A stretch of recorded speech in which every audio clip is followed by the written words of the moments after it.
discovering the magic of Dorothy Cox chocolates.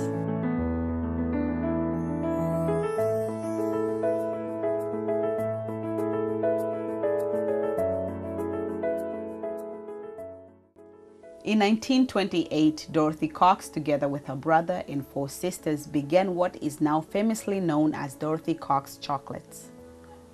It was the homemade ice cream and not the chocolates which were the biggest focus of the company back when it first started. However, as the company continued to grow, the main attraction for the business shifted from homemade ice cream to chocolates and candies.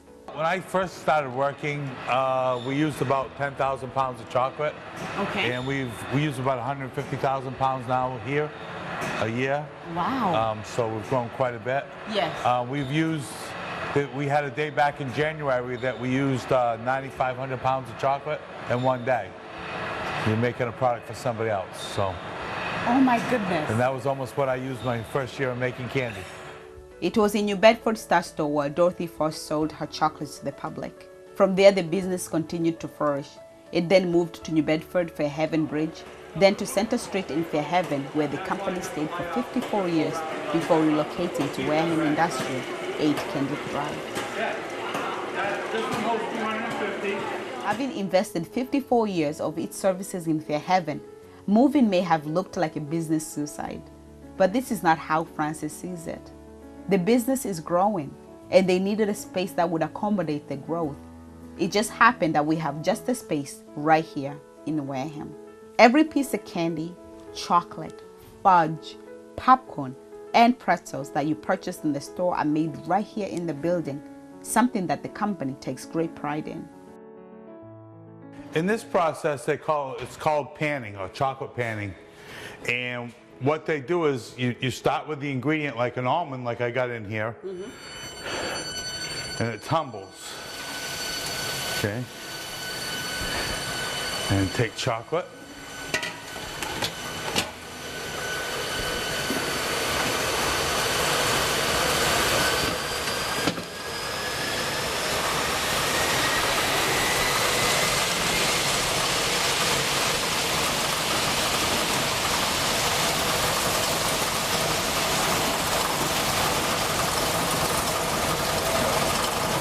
And you keep pouring it on like that, and it builds up layers, and it'll dry.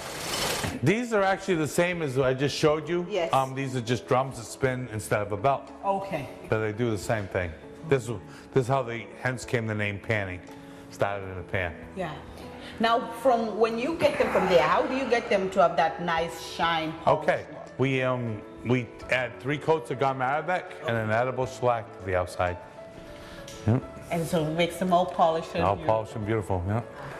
See, they start out dull, and these are polished. These are polished pretzel balls. No way. Yeah.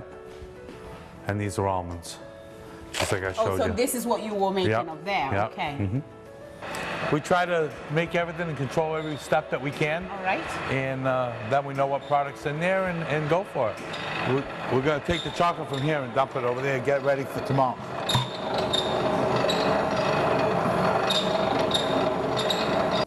Dorothy Cox chocolates and candies have been serving the community and helping to provide a range of great gifts for all sorts of occasions such as Valentine's Day, Easter, anniversaries, and other celebrations.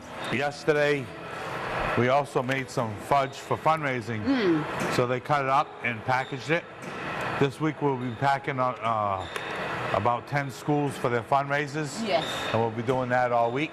You know that Easter is just around the corner when you see a 35-pound hollow chocolate Easter bunny, the biggest one they make. And what goes best with a giant Easter bunny? Well, how about some homemade, hand-rolled peanut butter chocolate Easter eggs? They have to be this big. We've always made 8-ounce Easter eggs. I don't know. Some people make 4, some people make 2-ounce. We've always done 8-ounce. Well, they're very easy to find. Absolutely, you don't get lost. They don't get lost. Oh my goodness, and when you only find one, you're satisfied. That's right. Apart from the exceptional products and outstanding customer service, Dorothy Cox Chocolate is very committed to its customers.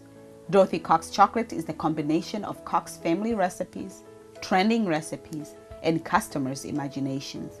What are some of the craziest requests that you have gotten? Oh God. We put a ring on the paws of the bunny. That we Yes. did that one year. Another time, a person came running in. It was a couple days before Easter. Yes. He said my wife sent him out for a pizza, and if we could gift wrap that, he'll take it right now. So we did.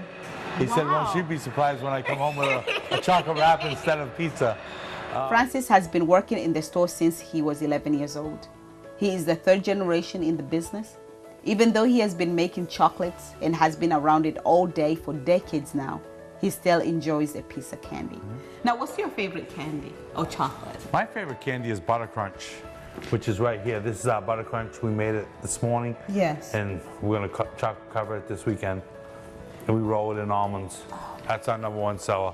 80% of their products are sold at wholesale. It is not the direction of the company, but it's how things have been operating for quite some time. Nearly a century into the business, and Dorothy Cox chocolate still maintains its deliciousness. Furthermore, the company keeps on introducing new candies. Now, why should somebody come and buy chocolates from here? What makes this company more unique? Well, it's fresher. Okay. A lot fresher than if you were to go to a convenience store. Yes. It made local, putting local people to work, feeding local families, and I think it's a better product. All right.